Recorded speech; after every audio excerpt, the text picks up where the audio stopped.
नमस्कार दोस्तों, आप देख रहे हैं लोकमत हिंदी और मेरा नाम है सोनू कनौज।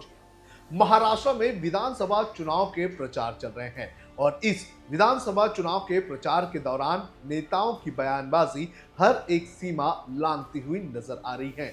कुछ दिनों पहले देवेंद्र फडणवीस और एआईएमआईएम के मुखिया ओवैसी असदुद्दीन ओवैसी के बीच बयानबाजी का दौर चला था और अब सबसे ज्यादा चर्चा हो रही है कांग्रेस के नेता और जेएनयू छात्र संघ के पूर्व अध्यक्ष कन्हैया कुमार के एक बयान की। इस बयान में कन्हैया कुमार जो है वो महाराष्ट्र के उप मुख्यमंत्री देवेंद्र फडणवीस के पत्नी का जिक्र करते हुए नजर आ रहे हैं। इस बयान में कन्हैया कुमार ये कहते हुए सुनाई दे रहे हैं कि हम धर्म बचाते रह जाएंगे और कहीं उप मुख्यमंत्री की पत्नी रील्स बनाने ना लग जाए। दरअसल आपको बता दें कि महाराष्ट्र के उप मुख्यमंत्री देवेंद्र फडणवीस की जो पत्नी है अमृता फडणवीस, वो अपने रील्स को लेकर काफी ज्यादा चर्चा में रही हैं और उनकी एक रील कुछ वक्त पहले सामने आई थी जिसमें वो फैजू नाम के एक इंस्टाग्राम इन्फ्लुएंसर के साथ रील बनाते हुए नजर आई थी। तो उसी के कॉन्टेक्स्ट में कहीं ना कहीं जो कन्हैया कुमार है उनका ये बयान हमें देखने मिल रहा है। कन्हैया कुमार ने पूरी तरह से क्या कहा है ये मैं आपको एज इट इज पढ़ के सुना देता हूं। कन्हैया कुमार ने ये बयान नागपुर में एक सभा के दौरान दिया है और इसमें उन्होंने कहा है कि इस देश का नागरिक होने के चलते लोकतंत्र को बचाना, संविधान को बचाना हमारा धर्म है। अगर ये धर्म युद्ध है और धर्म को बचाने का सवाल है तो जो भी नेता धर्म बचाने का भाषण दे उससे आप सवाल पूछें कि धर्म बचाने की इस लड़ाई में आपका बेटा बेटी हमारे साथ चलेगा ना। ऐसा तो नहीं होगा कि धर्म बचाने की जिम्मेदारी हमारी है और ऑक्सफोर्ड कैम्ब्रिज में पढ़ाई करने की जिम्मेदारी आपके बच्चों की है। अगर धर्म बचाना है तो सबको मिलकर धर्म बचाना होगा। ऐसा तो नहीं होगा ना कि हम लोग धर्म बचाने जाएं और डिप्टी सीएम की पत्नी इंस्टाग्राम पर रील बनाएगी। उन्होंने आगे कहा कि डॉक्टर बाबा साहेब भीमराव अंबेडकर ने कहा, ऑर्गेनाइज, एजुकेट, एजिटेट, संगठित हो, शिक्षित हो और संघर्ष करो। हमने आपका नमक खाया है, आपके टैक्स के पैसे से हमने पढ़ाई की है, आँख खोल कर हमने पीएचडी की है। अब हमको ये सियासत समझ में आती है, खेल समझ में आता है। इसके आगे उन्होंने कहा कि अब हमें समझ में आने लगा है कि इस देश के अंदर क्या चल रहा है। बहुत आसानी से हमारी भावनाओं को भड़काकर, हमारी भावनाओं का गलत इस्तेमाल करके हमसे हमारा हक और अधिकार छीनने का काम किया गया है।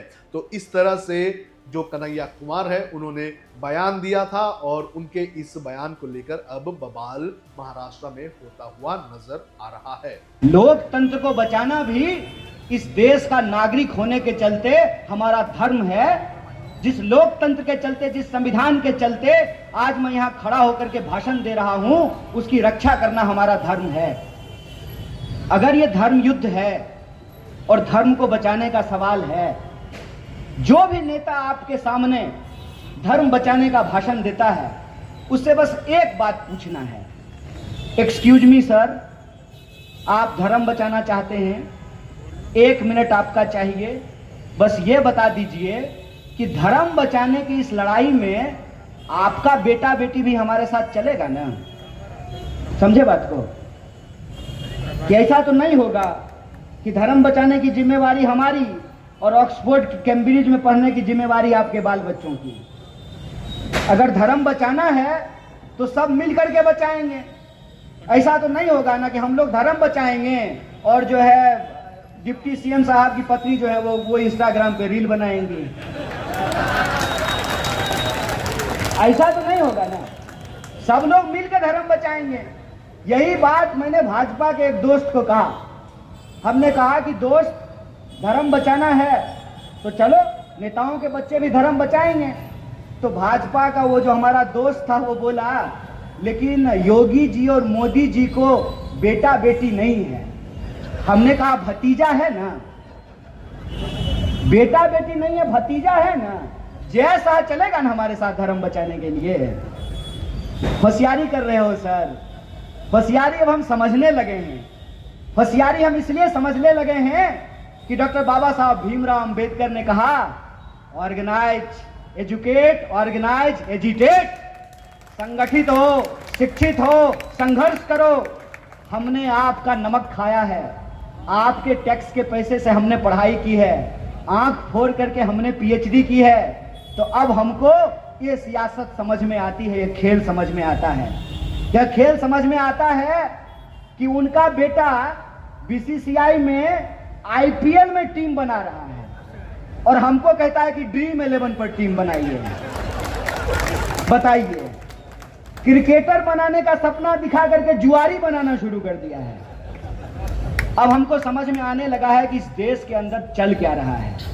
चल ये रहा है कि बहुत आसानी से हम भावुक लोग हैं, हम भारत के लोग हैं, हमारी दिल में भावनाएं होती हैं, हमारी भावनाओं को भड़का करके, हमारी भावनाओं का गलत इस्तेमाल करके हमसे हमारा हक और अधिकार छीना जाता है। हमारे बच्चों का भविष्य खत्म करके अपने बच्चों का भविष्य बनाया जाता है।